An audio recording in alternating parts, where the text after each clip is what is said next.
soft guard. Michael Thomas is out. Obviously, you lost Devin and Evan. Just where does your unit stand right now?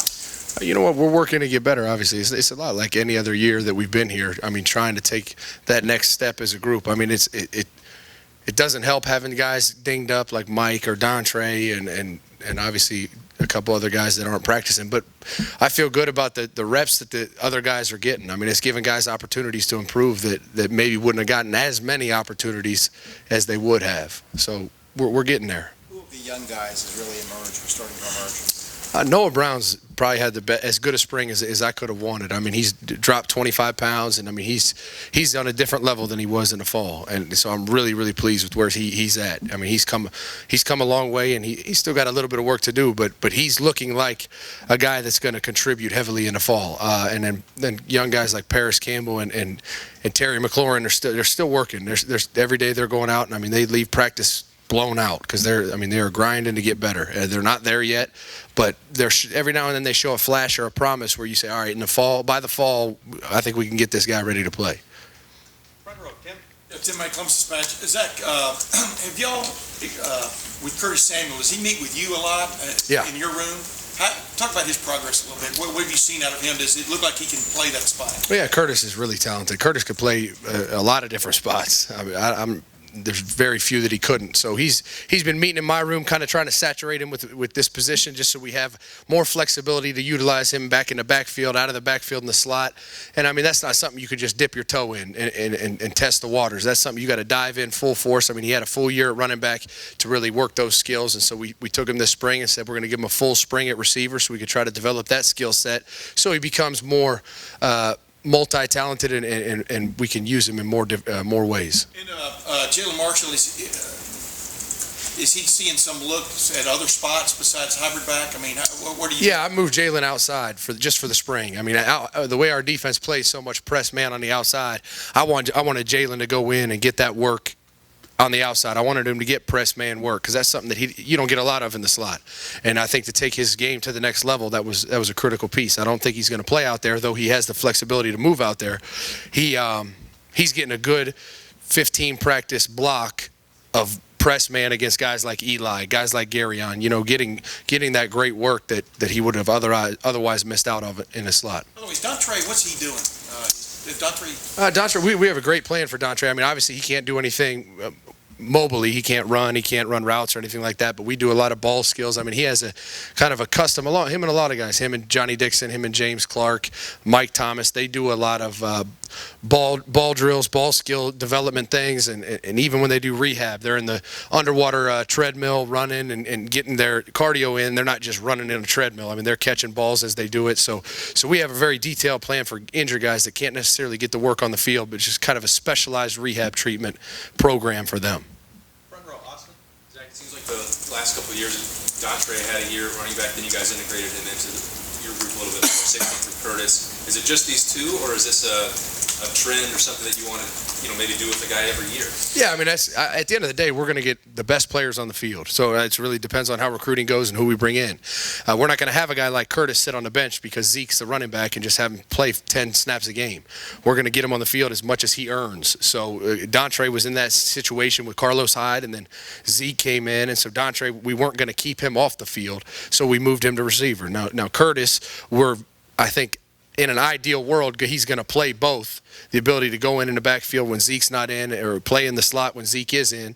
And so we're developing that skill set. Does he stay there? I don't think so, but I guess, nobody has a crystal ball, so we'll see. But that's something that we like to have the ability to do. We like recruiting those hybrid guys that couldn't play both so they can come out of the slot and we can hand them a ball, and also so they can motion out of the backfield and do things on the perimeter that, a traditional tailback doesn't do. What's the toughest part of making a transition or adding that to a guy's plate when he goes from that position to meet with you? I mean, it's just a different world. I mean, guys don't understand the position coming from a different one. Jalen Marshall went through it when he came from quarterback to receiver. Dontre went through it. Curtis is going through it. And so that's why we're trying to saturate him now, as opposed to come in fall camp, say, shoot, we need to get him on the field. Let's put him at receiver a little bit. Then you're really, you're trying to give him a small skill set. We don't want to give him a small skill set. We want to open the offense up to him and him be able to be efficient at all of it. So that's what we're trying to do right now. And there's definitely a lot of learning curve. I mean, probably the biggest is just how much we run out there, because running backs, they go 2-3 plays and then they're getting a sub. There's only one of them on the field. And Curtis looked at me after the first day and was like, whew, this is real out here at wideout. So it's a different world, both in conditioning and how we play the position and the physical skill set and endurance you need to do it. Front row left, Doug. You said you have Jalen outside now, but you don't imagine him staying there in the fall. Why do you like him more in the slot? What would it be? What would the possibilities be of maybe him staying outside? Yeah, I mean, it's kind of similar situation with Wise Curtis meeting with the receivers. I mean, Jalen can play outside, and so he's going to have a full spring of doing that, so if we need to or want to, we can. But we're going to get the best 6 wideouts or 7 wideouts in the rotation. So where he fits in that is really where we best see him fitting. And right, he left the year as the starting H, and the best H we had, there's the hybrid, the slot receiver. So I'm not going to put him outside just because we can if he's the best one in the slot. Now, maybe we come out of fall camp and say he's one of the best 3 and there's a different guy in the slot and he's outside. Sure, that could happen. And the flexibility is what I'm training for, is the ability to get him outside if that's what Ohio State needs, if that's what our offense needs. And it's also going to help him because the slot will occasionally get pressed. I mean, you watch it in even some of our games against Alabama and teams like that where they did press a slot, and he was okay at it, but he wasn't great at it. So I'm trying to get him great at it, so even if he is in the slot, he can be dynamic in any situation. When we were talking with Dontre, like during the playoff last year, he seemed like he kept talking like, oh, I'm going to play against Alabama, and then I'm going to play against Oregon, and now it didn't happen, and now we're here in the spring, and he's not. Are you concerned at all about his? No, I mean, we kind of knew going down the stretch towards the end that Dontre was probably going to need another surgery. I mean, it didn't heal great, and so he was able to go, but he was one play away from re-breaking it. And so we were very tentative at putting him in the game. I mean, he was live. I got him in the Oregon game for, I think, 3 snaps, mainly just because I felt like he deserved to go out on the field in that game because he helped us get there. And he was able to do anything, but he just wasn't comfortable on his foot yet, probably mainly because he needed another surgery. So if we got in a bind, a guy gets hurt or 2 guys get hurt, he could have played until something happened, but it was kind of inevitable that it was either going to happen or he was going to need a surgery. So I feel great about it now because he got the surgery. It looks great. It's healing great, and we're sticking to the plan so that he can be healthy by fall. And just, sorry for one more, but what we saw of Johnny last year and then the injury, is he ready to be a full-time starting receiver at Ohio State, or are there things he has to do first to be that kind of player? I mean, Johnny has the skill set, and we see, it's kind of like some of these young guys, you see flashes every now and then. He just got to get healthy. He's not ready, but I would hope he wouldn't be ready because he hasn't really been through he went through spring, and then we really felt good about where he was at, and then he was dinged up the rest of fall.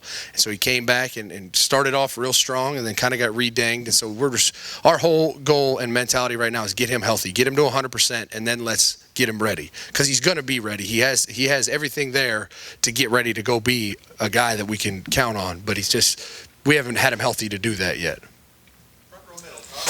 Zach, does it help hinder the growth of the receivers not having any clarity at quarterback right now with guys all working in there? How does that work? No, I mean I think I said it all last year. It's kind of whoever's taking a snap, we're going to do what we do, and they're all very similar. They have different skill sets, but it doesn't change how we do anything.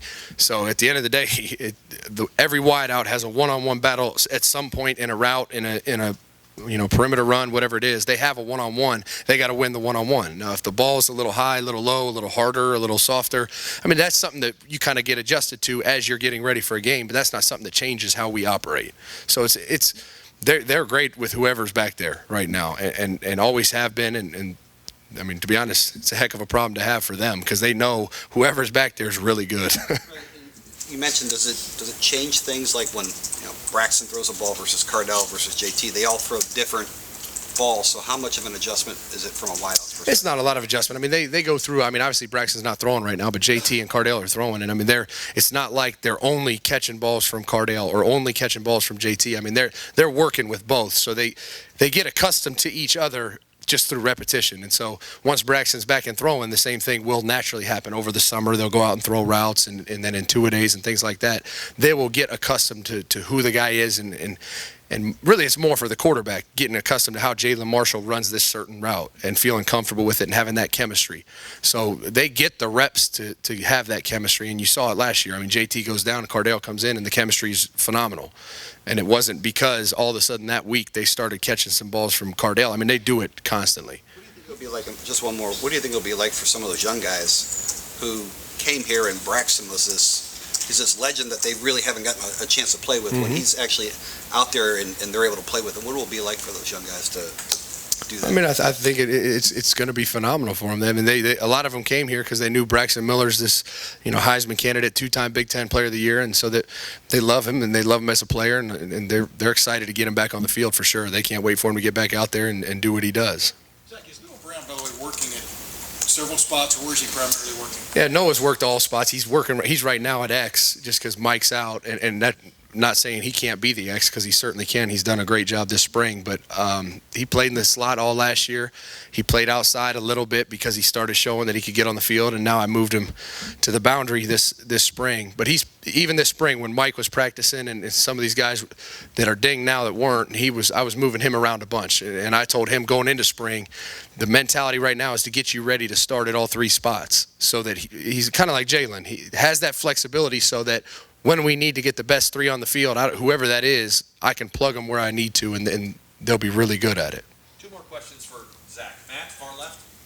Just kind of building off of what Todd was asking. I know you're not working directly with the quarterbacks, but Coach Meyer mentioned at the start of the spring with JT and Braxton's situation, he wanted to see Cardale still say he was like a raw rookie despite what we saw. Right. Wanted to see him get a million reps this spring. I'm just wondering from your perspective, what kind of a spring, now that we're about halfway through or more than, what kind of spring is he having?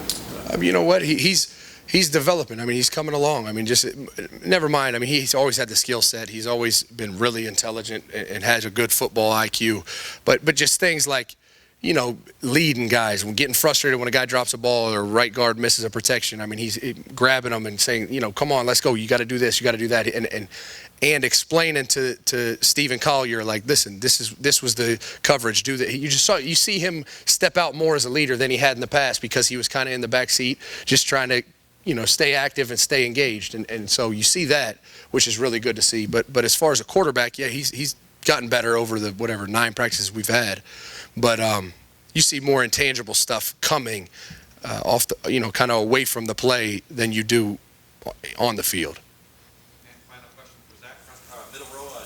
Yeah, Coach Meyer came in here last week and talked about you guys kind of trying to identify your top playmakers this spring. Just wondering, how do you kind of coach playmaking? Is that something that can be taught? Is it like an innate skill set, or is it something you guys consciously try to build in guys? It was a magic potion we give out, actually. No, it's really just teaching them how to run a route, teaching them the concept. Once they understand the offense and defense, they just have to go execute. And then it's a matter of when it's like anything else. When the bright lights are on, it's your time to make the play. Do you make the play? Because if you can't do it in practice, when it's coming and the spotlight's on you, you aren't going to do it in the national championship game or the Big Ten championship. You got to see it there first. So it's really just the opportunity, giving them an opportunity and trying to see them shine. And then you do that, and they start to become more consistent, and then all of a sudden you feel like they're ready to go out on prime time and go do it. So we got to see them do it here first. So it's more opportunity than anything. I mean, they have to be coached and coached how to do it and understand when it's their time to shine. But once that's done, you got to see them do it. Put them in the situation and let them, sink or swim. Zach, thank you very much. No problem.